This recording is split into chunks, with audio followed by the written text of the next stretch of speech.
back. Today we're looking at something we skirted around last semester, but we're covering it now. We're talking about movement.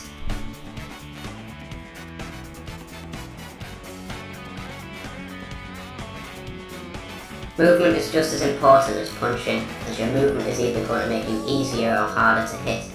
Movement is central to coming up with a strategy and being able to execute it. Movement is the core of footsies. Transitioning from offense to defense and back again is heavily based on movement. We're going to cover the pros and cons of each option, as well as the nuances of using each in match play. There are three core movement options: walking, dashing and jumping. All fighters have access to all these options. The movement speed and distance for each option varies between fighters, and it pays to play to each fighter's strengths. Other variables include charge dashes and character-specific buffs that change movement properties. Let's now have a look at each option. Get your notepads ready and try to keep up.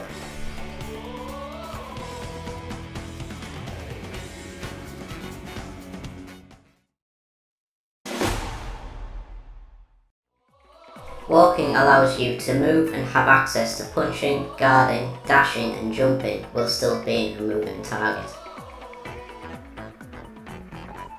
A lot of fighters use dashing to evade exclusively, which isn't always necessary. At mid-range, walking can still slip jabs. By combining walking with dashes, you can find an economy of movement that makes dodging seem effortless. While your punch is recovering, use walking to slip jabs at a slower but still useful speed, and whiff punish in return.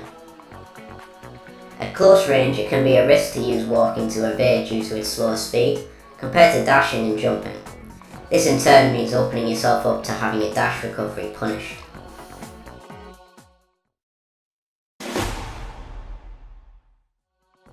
Dashing is used not only to evade, but also to cover ground faster to get into a better position against your foe. Repositioning after a knockdown, or even just if you have frame advantage from landing a blow, is very important. Preemptively dashing after launching an attack provides some evasion just in case, and provides time to confirm the hit.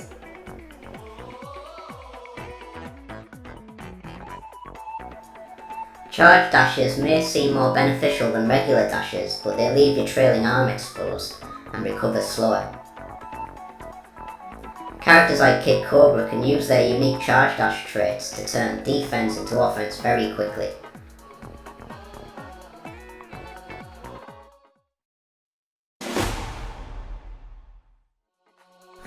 For some characters, taking to the air with jumping provides more varied movement options.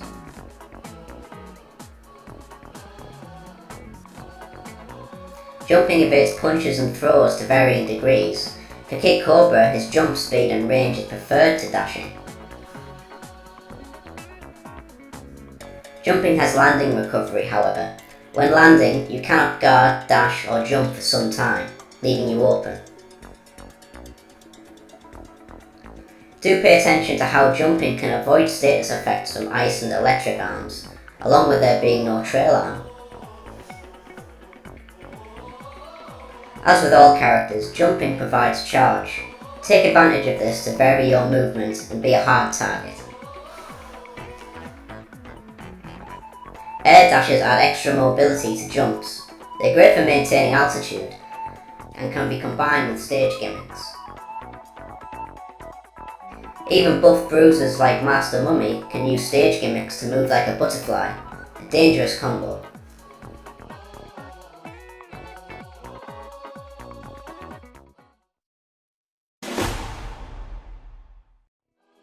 Knowing how to move is one thing, but playing footsies is another. We're now going to look at arm movement. Forcing a whiff is mostly about spacing and positioning, but in a 3D space, the direction or path of attacks is also key. Glove-type arms travel in a straight, direct path until they connect with a character or wall, or reach max extension. Knowing this, dodging them is as simple as strafing left or right. This leaves an opening to whiff punish.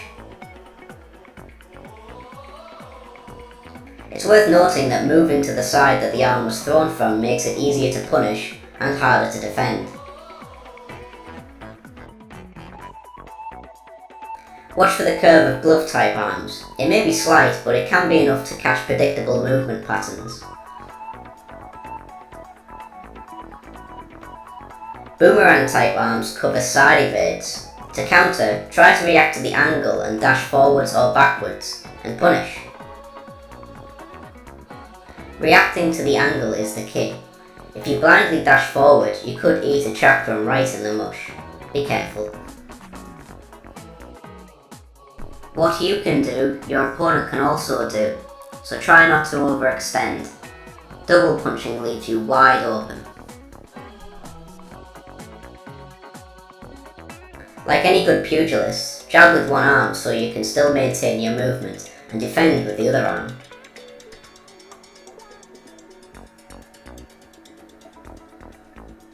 Put this together with any character abilities like Springman's Deflect, and moving safely can become second nature.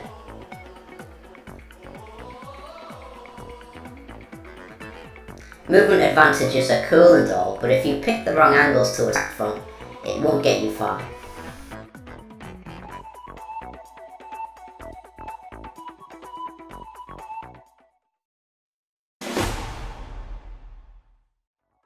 In this match, Misango is struggling.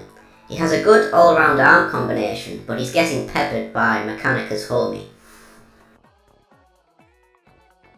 Mechanica is using homie liberally from range and shrugging off the Chakram and Megaton with her hyper armor. Fighting from an ineffective position and not exploiting character and arm strengths leads to a swift defeat.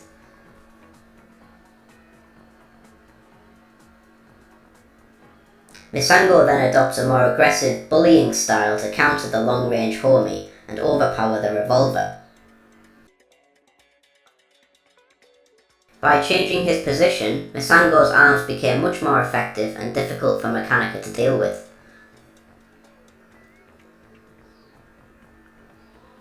Recognising a flaw in your strategy and adapting is very important with footsies, but it isn't easy to learn.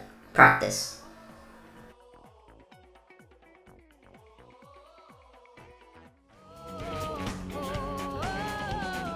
Movement isn't just about being able to do the actions, but also about applying them in combat by adapting to the opponent's own movements. Combine movement with abilities to stay one step ahead.